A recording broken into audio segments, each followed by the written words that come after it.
Video کو like کر کے آگے شیئر ضرور کر دینا۔ آیت کی وضاحت کی ہے، بالکل وہی عقائد من نوعاً وہی ہمارے عقیدے ہیں، نہ ایک بال برابر کم نہ ایک بال برابر زیادہ۔ اب جس کو ہمارے عقیدے دیکھنے وہ اعتقاد الاحباب اٹھا کر کے پڑھے تو اس کو سمجھ میں آئے گا کہ ہمارے عقیدے کیا ہے، یہ بات سمجھ لیں آپ۔ لیکن یہ بات لکھی ہے نا ہمارے بزرگوں نے، اور مجھ سے بات کرنے سے پہلے آپ کو فیض احمد اویسی کی طرف جانا پڑے، مجھ سے بات کرنے سے پہلے آپ کو امام اربلی کی طرف جانا پڑے، اور مجھ سے بات کرنے سے پہلے آپ کو شیخ الشیوخ شیخ شہاب الدین عمر سہروردی کی طرف جانا پڑے۔ شیخ شہاب الدین عمر سہروردی کوئی معمولی آدمی؟ غوث پاک نے کہا شہاب الدین عراق میں تیرے بعد قیامت تک تجھ جیسا ولی پیدا نہیں ہو سکتا۔ یہ شہاب الدین سہروردی۔ اب سنیے، غوثیت مآب خود فرما رہے ہیں کہ جب جبریل کا ساتھ چھوٹ گیا، حضور تشریف لے گئے عرش پر، تو اس وقت اللہ نے میری روح کو وہاں پہ حاضر کیا۔ غوث پاک فرماتے میری روح کو حاضر کیا اور میں نے اپنا کندھا مصطفیٰ جان رحمت کی بارگاہ میں پیش کیا۔ اس کو تحفۃ القادریہ میں بھی لکھا گیا ہے۔ غوث پاک کہتے میں نے اپنا کندھا پیش کیا اور میرے کندھے پہ قدم رکھ کر مصطفیٰ جان رحمت قاب قوسین کی جلووں میں تشریف لے گئے۔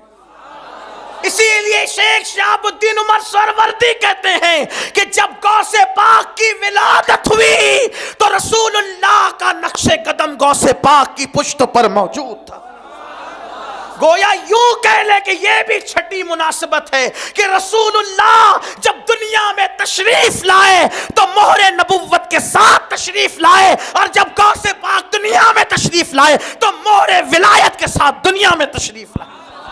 وہ مہر ولایت یہ تھی کہ رسول اللہ کی قدم کا نقش، قدم ناز مصطفیٰ جان رحمت کے قدم کا نقش غوث پاک کی پشت پر موجود تھا۔ حضرت مختوم اشرف جہانگیر سمنانی رضی اللہ تعالیٰ عنہ ارشاد فرماتے ہیں کہ سرکار غوث پاک کے جسم پہ مکھی نہیں بیٹھتی تھی، غوث پاک کے جسم پہ مکھی نہیں بیٹھتی، اور جب آپ بول و براز کرتے تھے، جب آپ رفع حاجت کرتے تھے تو زمین اس کو نگل لیتی تھی۔ آپ کے بول و براز کو، فضلات کو کسی نے دیکھا نہیں، زمین اس کو نگل لیتی تھی، اور آپ کے جسم سے مشک کی خوشبو آتی تھی۔ سیدنا سید عبد الجبار الگیلانی جو آپ کے شہزادے ہیں، جن کا مزار بغداد شریف میں، انہوں نے پوچھا بابا ہم یہ دیکھتے ہیں حدیث کی کتابوں میں کہ یہ تو رسول اللہ کی شان ہے، جسم پہ مکھی کا نہ بیٹھنا، مشک کی خوشبو کا آنا، فضلات کا زمین کا نگل جانا، یہ تو رسول اللہ کی شان میں ہم نے پڑھا ہے، لیکن یہ ہم آپ میں دیکھ رہے ہیں، اور یقیناً آپ نبی تو نہیں، یقیناً نبی نہیں۔ غوث پاک نے کہا بالکل میں نبی نہیں ہوں، نبی کا غلام ہوں، نبوت ختم ہے۔ لیکن کیا فرماتے ہیں غوث پاک؟ سنو، فرماتے بیٹا یہ جو تم دیکھتے ہو نا، مکھی نہیں بیٹھتی، مشک کی خوشبو آتی ہے اور فضلات کو زمین نگل جاتی ہے، اس کی وجہ کیا ہے تمہیں پتہ ہے؟ عبد القادر جب تھا یہ نسبت ہے۔ فرماتے عبد القادر جب تھا اب عبد القادر نہیں ہے، تم جو دیکھ رہے وہ جلوہ محمدی دیکھ رہے ہو، رسول اللہ کا جلوہ تم دیکھ رہے ہو۔ عبد القادر کبھی تھا اب عبد القادر نہیں ہے، وہ تو فنا ہو گیا اپنے نانا کی ذات۔ بلکہ بعض سیرت نگاروں نے یہاں تک لکھا ہے کہ سرکار غوث پاک سے جب بعض لوگ کبھی مصافحہ کرتے اور ہاتھ پکڑتے تو کبھی کبھی آپ کا ہاتھ ہی ہاتھ میں نہیں آتا، جسم میں اتنی لطافت پیدا ہو گئی تھی کہ سرکار غوثیت مآب کا ہاتھ لوگوں کے ہاتھ سے کبھی کبھی اوجھل ہو جاتا تھا۔ یہ سیدنا غوث پاک رضی اللہ تعالیٰ کی شان ہے۔ فرماتے ہیں کہ عبد القادر کبھی تھا اب عبد القادر نہیں ہے، جو دیکھتے ہو تم جلوہ محمدی دیکھ رہے ہو۔ پھر حضرت سید عبد الجبار گیلانی نے کہا لیکن بابا یہ بھی تو ہے بابا کہ رسول اللہ صلی اللہ علیہ وسلم کے سر پہ بادل سایہ کرتا تھا، اور وہ ہم آپ کے سر پہ بادل کا سایہ نہیں دیکھتے۔ تو غوث پاک فرماتے عبدل جبار میں نے بادل کو منع کر رکھا ہے، میں نے منع کر رکھا ہے اس لیے کہ کئی لوگوں کو مغالطہ نہ ہو جائے، مشابہت نہ ہو جائے، اس لیے میں نے بادل کو منع کر رکھا۔ اگر میں منع نہ کرتا تو لوگ بادل کا سایہ کرنا بھی دیکھ لیتے۔ یہ سرکار غوث پاک رضی اللہ تعالیٰ کی شان۔ پھر حضور علیہ الصلوۃ والتسلیم کا ایک جلوہ، حضور کی محفل میں جتنے لوگ موجود رہتے تھے، جب آقا گفتگو کرتے، جب گفتگو فرماتے، توجہ کرنا، جب حضور گفتگو کرتے تو لوگ کبھی کبھی کہتے حضور ایک بار اور بیان کریں، بلکہ شروع دنوں میں کہا گیا رائنا یا رسول اللہ، پھر منع کر دیا گیا تو حضور نہ کہنے لگے، لیکن پھر بات کو ریپیٹ کرواتے تھے کبھی کبھی سننے میں۔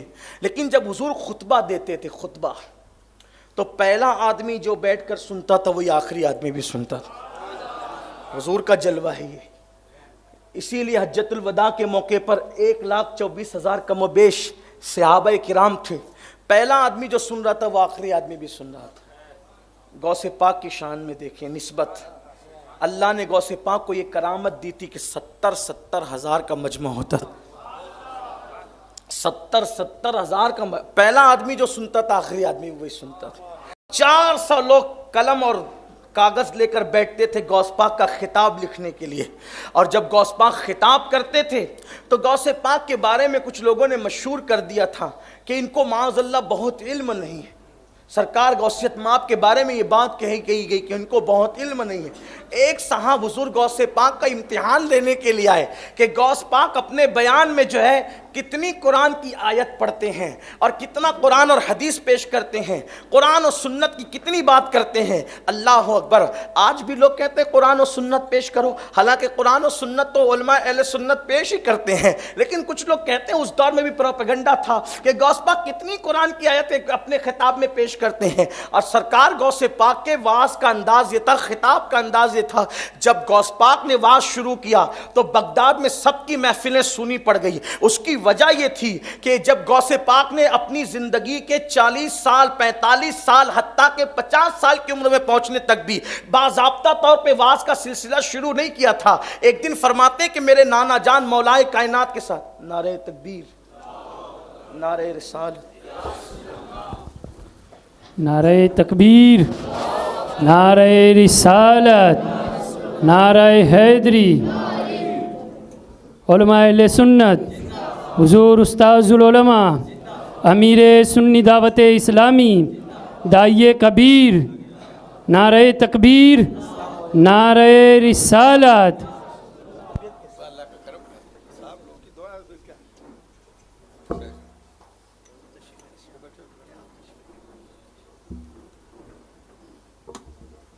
السلام علیکم۔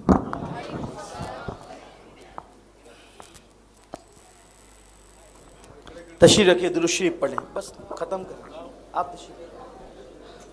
اللہم صلی علی سیدنا و مولانا محمد معدن الجود والکرم وآلہ واصحابہ وبارک وسلم، صلاۃ و سلام علیک یا رسول اللہ صلی اللہ علیہ وآلہ وسلم۔ استاذ العلماء غزالی زماں حضرت علامہ غلام غوث علوی صاحب مدظ اللہ العلی تشریف لا چکے ہیں، اور انہی کے ساتھ ساتھ ہمارے قائد، ہمارے امیر حضور قبلہ داعیہ کبیر حضرت اللہ مولانا محمد شاکر النوری صاحب قبلہ بھی تشریف لا چکے ہیں۔ اور چونکہ وقت بھی زیادہ ہوا ہے تو اب ہم سب کو اپنے امیر کا، اپنے خصوصی مہمان کا خطاب سننا ہے۔ میں اپنی گفتگو کو یہیں پر مکمل کرتا ہوں، اللہ سے دعا